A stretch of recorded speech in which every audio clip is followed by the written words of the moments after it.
A man died in the hotel where I work. That Tuesday evening the air was damp, and the lobby of the Golden Arch Hotel smelled like a mix of old carpet, lemon air freshener, and something intangible, maybe the exhaustion that had soaked into this place over decades. The hotel sat on the edge of town in a neighborhood where high-rises rubbed shoulders with abandoned warehouses, its faded yellow facade the last thing you'd expect to see in a travel guide. But for me, a front desk clerk, it was a second home. I knew every creak in the floorboards, every crack in the lobby ceiling, every quirk of the coffee machine that kept eating quarters. My shift started at 4 and by 6 the stream of guests had dwindled to a trickle. I was used to the routine. Smile, hand over the key card, wish them a good night. But that night was different. It burned itself into my memory like a stain you can't scrub out. I was checking in a guest, a tall guy in a gray blazer with tired eyes and a rolling suitcase. I started calling him John later to keep his real name private. He was the quiet type. A few words, a signature in the log, and done. I just handed him his key card for a room on the 3rd floor when a woman came out of the hallway.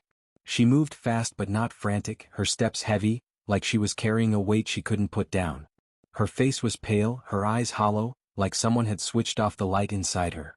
She stopped at the desk, looked at me and said in a near whisper, "Excuse me, could you call an ambulance for room 102?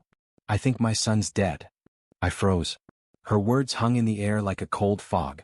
She didn't wait for a reply, just turned and disappeared back down the hall, leaving me and John stunned. John, still clutching his key card, spun toward me. "What the hell? Do we do something?" His voice shook and I could tell he was as rattled as I was. Without thinking, I bolted to the back room behind the desk. My heart was pounding, my fingers fumbling as I grabbed the work phone. I dialed 911, but instead of ringing I got a weird, broken tone. "Damn it, not now," I muttered, digging into my pocket for my cell. John yelled from the hallway, "Hey, you think he's really dead?" I didn't answer. I didn't know what to say. I dialed 911 on my phone, and a calm operator's voice came through. "What's the address?" I rattled off the hotel's address, my voice trembling. The operator asked if I could check what was happening in room 102. I don't know, I'm at the front desk," I stammered. "Sir, you need to go there. We've dispatched an ambulance, but you need to check on the person," the voice insisted. I glanced at John, who was still in the lobby, nervously twisting the handle of his suitcase. "We going?" he asked, and I nodded, even though every part of me screamed to stay behind the desk, safe in my routine. We headed down the hall to room 102. The hallway lights were dim, flickering, casting long shadows on the faded floral wallpaper that probably looked stylish back in the 70s. Somewhere in the distance, the AC hummed, a sound I usually ignored but now felt eerie, like the building was breathing. The door to room 102 was cracked open. I pushed it and it creaked, revealing a small room. On the floor, by a low dresser, lay a man. He was maybe in his 50s with a scruffy gray beard and messy hair. His legs were bent awkwardly, crossed at the ankles, his head resting on the floor near the bed. His eyes were open, but there was no life in them. His skin looked waxy, and the air in the room felt heavy, like time itself had stopped. I stood frozen in the doorway. My mouth probably hung open, but I couldn't make a sound. John behind me let out a shaky, "Jesus, is he dead?" The operator on the phone asked, "Does he have a pulse?" I blanked, looking at John, who was already kneeling beside the guy. John touched his neck, then shook his head. "Nothing," he said. "Is he breathing?" the operator pressed. John leaned closer, his face going pale. "Maybe, a little," he said, uncertain. I knelt down too, the cold floor seeping through my jeans. The guy didn't move and I couldn't see his chest rising. John was by his head, I was by his feet. The operator told us to start CPR. "We gotta, what, right now?" John asked, his voice cracking. "Yes, sir." "Press down on his chest, keep a steady rhythm," the operator explained. John tried. His hands shook as he pushed on the guy's chest, but every press felt pointless. After a few seconds he lurched back, yelling into the phone, "He's dead. He's freaking dead." His voice echoed in the room and a chill ran down my spine. The man on the floor was gone. This wasn't like the movies, all dramatic and polished. It was raw, real, and terrifyingly quiet. I didn't know what to feel. Shock locked me in place like ice. I stared at the body, at John, who was panting and leaning against the wall, at the phone in my hand where the operator kept asking questions. In that moment, I couldn't cry or scream, I was just there, in that room where death felt as ordinary as the furniture around us. A few minutes later, cops and paramedics stormed in, their boots thumping down the hall. One officer, a stocky guy with a buzz cut and tired eyes, dropped to the floor and started chest compressions. Another cop, a woman with short hair and a stern look, pulled me aside and started firing questions. When did you find him? Who called it in? Did you know him? I answered on autopilot, still unable to process it all. My voice sounded like it belonged to someone else. I stepped into the hallway to call my boss, Michael. John was slumped against the wall, knees pulled to his chest, his face wet with tears. He was muttering, "I didn't sign up for this. I just wanted to crash." I dialed Michael, and to my surprise, he picked up calm as ever, like I was calling about a busted vending machine. "Got it," he said. "Stay there, I'll be over soon." His voice was steady, but I knew he was hiding his real feelings behind that manager mask he'd perfected over the years. Meanwhile, the hallway started filling up. Guests, drawn by the sirens and flashing lights, were poking their heads out of their rooms. A woman in a pink bathrobe, curlers in her hair, stood by the door of room 104 and asked in a shaky voice, "Is he okay?" I looked at her, still in a daze, and said, "He's dead." She gasped, clapping a hand over her mouth, her eyes welling up. "How'd he die?" she asked again, but I just shrugged and repeated, "He's dead."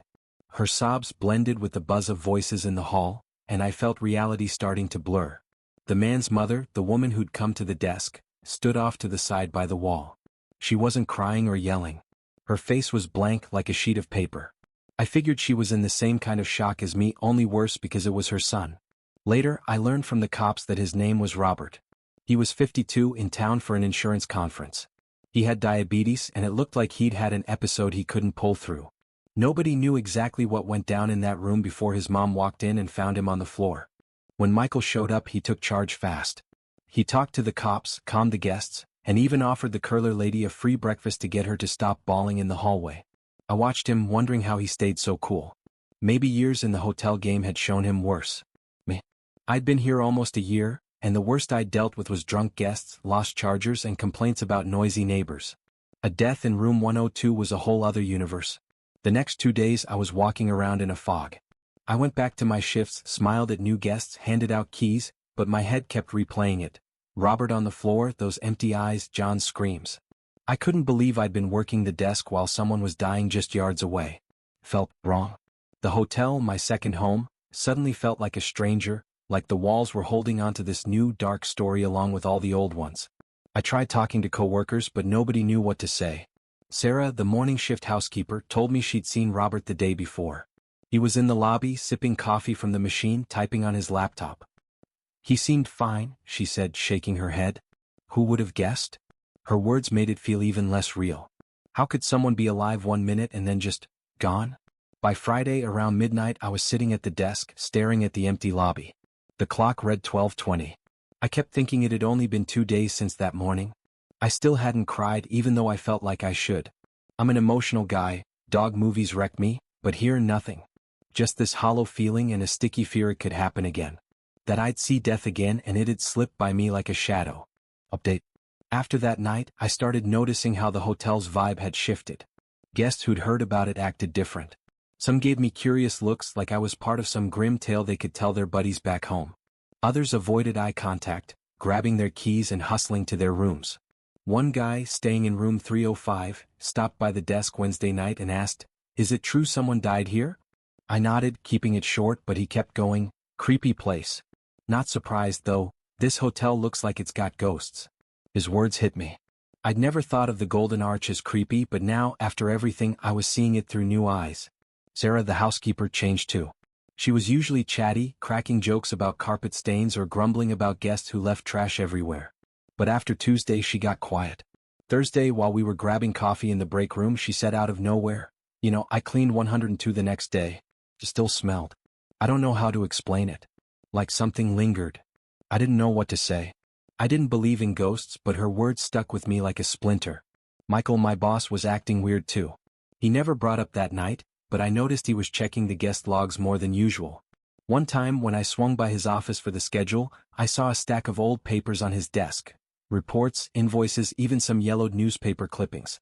I didn't ask, but it felt like he was digging for something. Maybe he was worried the incident would tank the hotel's rep. The Golden Arch wasn't exactly a hot spot.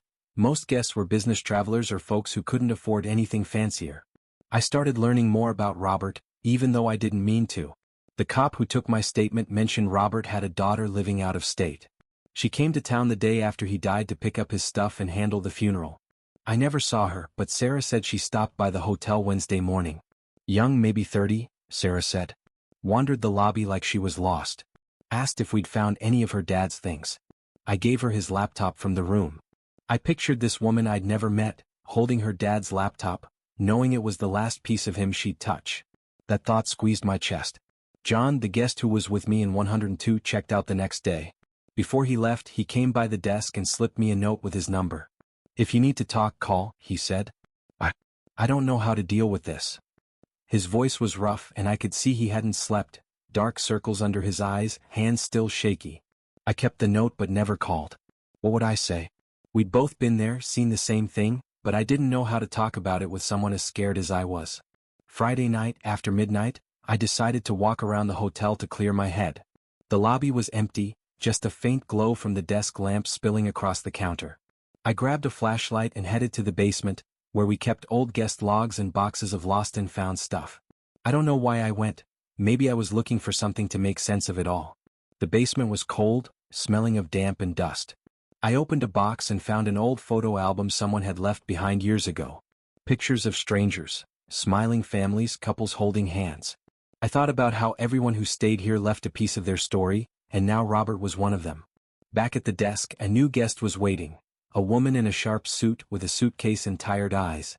She checked in, took her key and left without a word. I watched her go, thinking how weird life is. For her, it was just another night, but for me, it was another shift trying to piece myself back together after what happened. Saturday morning, I ran into Sarah in the break room. She looked better than the day before and even tried to joke. If this place starts freaking you out too, get out while you can. I smiled, but there was truth in her words. I was starting to jump at every creak in the hall, listening too hard to the sounds behind closed doors. I knew I couldn't quit. I needed the job, and where else would I go? But the Golden Arch wasn't just a hotel anymore. It was a place where I'd faced something I couldn't explain or forget. Michael called me into his office that afternoon. He was at his desk, a folder of papers spread out in front of him. You holding up? He asked, and I shrugged. Hang in there, he said. Stuff like this happens. Not often, but it does. He told me about another incident years back. An old guy had a heart attack in a room on the 4th floor. I was young like you, Michael said. Didn't know how to handle it either. Time helps. His words felt honest, but I could tell he didn't fully buy his own advice. I kept thinking about Robert's mom. She'd left that same day, not saying another word. I didn't know how she was coping. Didn't know if she blamed herself, the hotel, or just fate. I didn't even know why she'd been so calm when she came to the desk. Maybe she already knew nothing could be done. Later, I heard from one of the cops that she lived in a nearby town and had come to visit Robert. They hadn't seen each other in months, and this was supposed to be a special trip. Instead, she found him dead. I imagined her walking into that room, seeing him on the floor, her world collapsing. That thought haunted me. Sunday, I decided to talk to someone who might get it. I called my older sister Lisa. She's always been good at listening, even when I don't know what I'm trying to say. I told her everything, about Robert, John, the mom, how I still couldn't cry. Lisa was quiet for a long time, then said, You don't have to cry. Sometimes shock is just your brain's way of protecting you. Give it time. Her words helped, but they didn't fill the emptiness inside. Monday I came back to work with a new sense of grit. I didn't want this to define me. I started noticing little things I'd missed before, how the lobby light softens at dusk, how Sarah hums to herself while cleaning rooms, how Michael, despite his tough guy act, always leaves a box of donuts in the break room for the night shift. The Golden Arch wasn't just a place of death. It was a place where people lived, laughed, argued, dreamed. And I was part of it. But room 102 was still a shadow. Every time I passed it, I slowed down, half expecting to hear something behind the door. Sarah told me a new guest had checked in there Saturday, and I caught myself wanting to warn them, though I didn't know about what. Maybe about how those walls had seen more than they should. I started keeping a journal. Not a real one, just notes on my phone. I jot down thoughts that hit me at night when the hotel went quiet and it was just me and my memories. I wrote about Robert, what he might have been like alive. Maybe he liked his coffee with 2 sugars or cracked up at old sitcoms. I didn't know him, but I wanted to give him some kind of story so he wasn't just a body on the floor. A week later, I stumbled across an article in the local paper. It was a short obituary for Robert. It said he was an insurance agent, loved fishing and was a devoted dad. His daughter held a memorial in his hometown, and over 100 people showed up. I read it and for the first time I felt my eyes sting. Not because I knew him, but because he was a person whose life ended a few steps from me, and I hadn't even learned his name while he was alive. The Golden Arch Hotel keeps on going. Guests come and go, rooms get cleaned, and life moves forward. But I know I'm different now.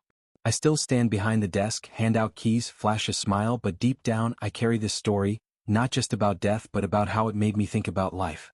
About how fragile it all is, the stuff we take for granted. About how every guest, every signature in the log, is part of someone's story that could end any moment.